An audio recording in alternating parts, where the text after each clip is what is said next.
ایک شخص تھا جو بڑا امیر و کبیر تھا۔ بہت بڑا اس کا کاروبار تھا جس میں درجنوں ملازمین تھے۔ اس کا گھر بھی کافی بڑا تھا، اس میں بھی نوکر چاکر کام کرتے تھے۔ دن بھر وہ اپنے بزنس میں رہتا، شام کو گھر واپس آتا۔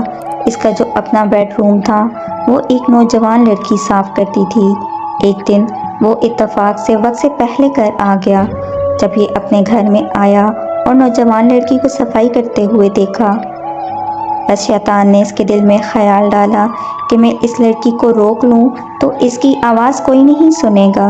اگر یہ میری کسی سے شکایت بھی کرے گی تو کوئی اس کی بات کو نہیں مانے گا۔ میں تو پورا پولیس اسٹیشن خرید سکتا ہوں، ملازمین سب میری بات مانیں گے۔ لڑکی نے دیکھا کہ مالک وقت سے پہلے آ گئے ہیں تو اس نے جلدی سے جانا چاہا، تو مالک نے فوراً ایک زوردار آواز میں کہا، ٹھہر جاؤ۔ وہ مالک کے تیور دیکھ کر گھبرا گئی۔ مالک نے کہا، سب کھڑکیاں دروازے بند کر دو۔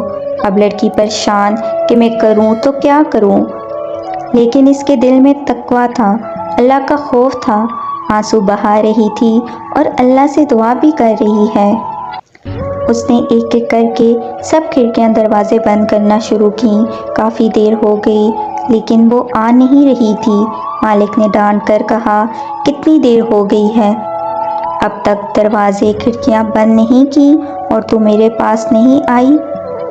تو اس لڑکی نے روتے ہوئے کہا، مالک میں نے سارے دروازے بند کر دیے، ساری کھڑکیاں بند کر دیں، مگر ایک کھڑکی کو بہت دیر سے بند کرنے کی کوشش کر رہی ہوں لیکن مجھ سے بند نہیں ہو پا رہی ہے۔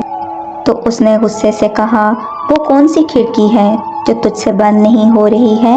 تو لڑکی نے کہا، میرے مالک، جن کھڑکیوں سے انسان دیکھتے ہیں، جن کھڑکیوں سے مخلوق دیکھتی ہے، میں نے وہ ساری کھڑکیاں بند کر دیں، لیکن جس کھڑکی سے رب العالمین دیکھتا ہے اس کھڑکی کو بہت دیر سے بند کرنے کی کوشش کر رہی ہوں لیکن مجھ سے بند نہیں ہو پا رہی ہے۔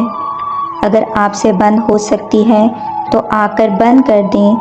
فوراً بات سمجھ میں آ گئی کہ واقعہ ہم اپنے گناہوں کو انسانوں سے چھپا سکتے ہیں لیکن رب العالمین سے نہیں چھپا سکتے۔ وہ اٹھا، جلدی سے وضو کیا، نماز پڑھی اور اللہ سے معافی مانگنے لگا۔